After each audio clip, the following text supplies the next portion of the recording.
Shey see the governor of Katsina State, that man a bandit him be. Na bandit that man be, na Boko Haram member I be. I talk am without fear. You see, in this country, we are always scared to speak the truth. And I know why I talk am. I want people to watch this video. When I'm done watching the video, then I'll come back, come tell now why I made the statement I actually made.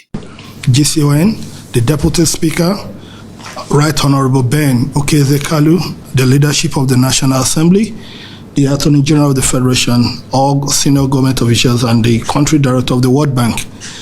Let me sincerely thank Mr. President once again. The last time we had a NIMSI program, I referred to Mr. President as the grand innovator of the Federal Republic. I wasn't kidding. With what we have seen today with this law, it means that our security architecture can better be enhanced. When Mr. President came on board, because it's always important we say this, where we were and where we are, it's always important. When Mr. President came on board, we had a disconnected system within our identity data management system. As at that time, getting passport, getting work permits, and etc. was completely disconnected from our identity database. But today, you can't get a Nigerian passport without pulling data from NIMSI. What you have in immigration is what you have in NIMSI. And let me say this clearly, that it has even helped our border control process. I know sometimes ago the Senate President said something on the floor of the Senate that some people went on pilgrimage, some terrorists and etc. That how did they cross our borders? Because what we inherited was a fractured system. But I'm happy to tell you that even last week, Thursday, 7 of the known commanders of Boko Haram and ISWAP, at the point of coming back, were arrested at the in Katsina at the airport and were handed over to the DSS. And this is only possible because NIMSI's ID is already connected with the immigration database, and it's already speaking to even the I-247, Interpol I-247, and we have been able to automate this. And with the new IOC that the Ministry of Interior has built, which is the first time in the history of Nigeria that will be having an integrated operating center managing our internal security processes, all our maritime and our air border system has been fully controlled, and that was evident last week. They thought it was business as usual when they will leave and come back, but they were picked right there and handed over to the DSS on Thursday. We had to leave them to Abuja on Saturday and handed them. They're in custody as we speak, so nobody can come through the land border, which is still a bit porous. We're already working on that, and with this new act, it has given us the necessary powers. It has given us the necessary tools to be able to do things. As they always say, there's no right way of doing what is illegal. If the law is not with you, no matter how good it is bad. So with this new act now, we have what it takes to be able to integrate all this system and to be able to protect ourselves better. So I want to thank Mr. President, because Mr. President, once again, you have shown that you are not just the president for Nigeria of today. You are president for the Nigeria of tomorrow. You are building my generation, and that is why some of us are so passionate about what you are doing. The tax reform wasn't about this generation, it's about the future. This Identity Management Act is not about this generation alone, it's about the future, because nobody will want to do business without trust. And an identity system that is trustworthy is the foundation of any business. It's the foundation of any economic emancipation and development. It's the foundation of any border security. We will just be playing games if we do not have this sort of act, thinking we can protect ourselves. You can't protect who you don't know when you don't know what. So I want to thank Mr. President for this executive bill. And I want to thank the National Assembly for the speedy passage of this bill. I want to assure Mr. President that we will work very closely with NIMSI. We'll be working very well together, and I'm happy to say we have one of the most brilliant and intelligent Nigerians at the hands of affairs of NIMSI today, and that's courtesy of Mr. President's vision, Mr. President's ability for talent hunting. And that's why you're the greatest talent hunter in the history of this country. We thank you so much, Mr. President, and we assure you that this bill, this act, once assented to, will lead to a better secure Nigeria and a better Nigeria of expectation for generations yet unborn. Thank you. Mine is to thank Mr. President for this. May God bless you. May God keep you safe for us. And may God continue to empower you to continue to deliver for even my generation and generations yet unborn.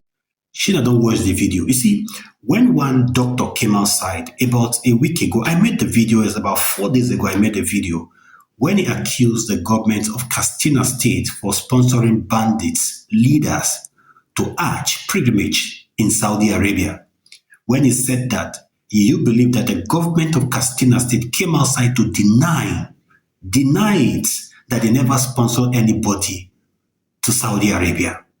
But now the Minister of Interior, they tell Nigerians now say 7 of the bandit leader has been arrested at the airport upon returning back from Saudi Arabia.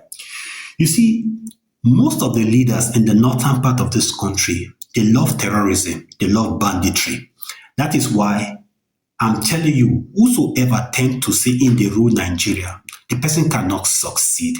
You see, you might like Peter Obiba, you might like Atiku Abubakar, but I'm here to tell all of us a bitter truth today. If Peter Obi were to be the president of Nigeria, as it stands today, the same way they happen with regards to insecurity, now what they happen till now. The main reason I say, most of the leaders, their emirs, their chiefs, their imam in the northern part of this Nigeria, they are head deep into this banditry and terrorism in that area. So in view of that, when you begin to get the local leaders to be members of a terrorist organization in this country, how do you expect the government to win such a battle? There is no way the government can win the battle, and that is just the obvious reality. Not only do we have chiefs, not only do we have religious leaders in the northern part of the country who tend to be eating and beating these people, even some security operatives, they are involved in all of this. How will the government of a state sponsor bandits, to Saudi Arabia? And to make matter worse, same government in that same Katsina State, now you get the liver, tell Nigerians, lie to Nigerians, say the general, where they're unalive, was unalive as a result of complication we get because they get diabetes and high blood pressure. And at the end of the day, it has now been discovered by the wife, based on information, say, na snake night bite the man. So the statement that was put forth by the government of Katsina State was blatant lie. Big lie. That means the government of Katsina State is working hand in hand with those bandits. And on several occasions, the statement from the government of Katsina State have shown to Nigeria, say, the government has something to do with this. If you don't like Tinubu, it's a different thing. But on this particular issue, even me, I don't like some policy of the government. But in this particular issue, I will give kudos to the government for doing this. And what the government they do now in trying to synchronize our information, on a single database, that one makes sense. Those of us who have stayed abroad and those who are going in the future or those who are there currently, we understand, see, once you're in a country, anywhere you go, your database they there. If you go anywhere, only your phone number you give them, all your information they will know. So when we talk about banditry and all these things, they cannot stop because the northern leaders, they love banditry. They appreciate it. That is the problem we get in this country. Me, I have to talk, say, for this double administration, we only have 4 ministers who are working. If we have other ministers who are working to a greater extent, maybe things will change better small. Past Wiki, David Umahi, without Festus Keyamo, and this guy for Minister of Interior, Deloju. Now, the only 4 of them, they work with that. So when we talk about terrorism in this country, I don't see that, I don't analyze that well. See, this country, we cannot escape from the hand of terrorists because most of the Muslim leaders, of the Fulani leaders, of the Hausa leaders in the northern part of this country do not want that thing to stop. Because when it stops, where would they make their money from?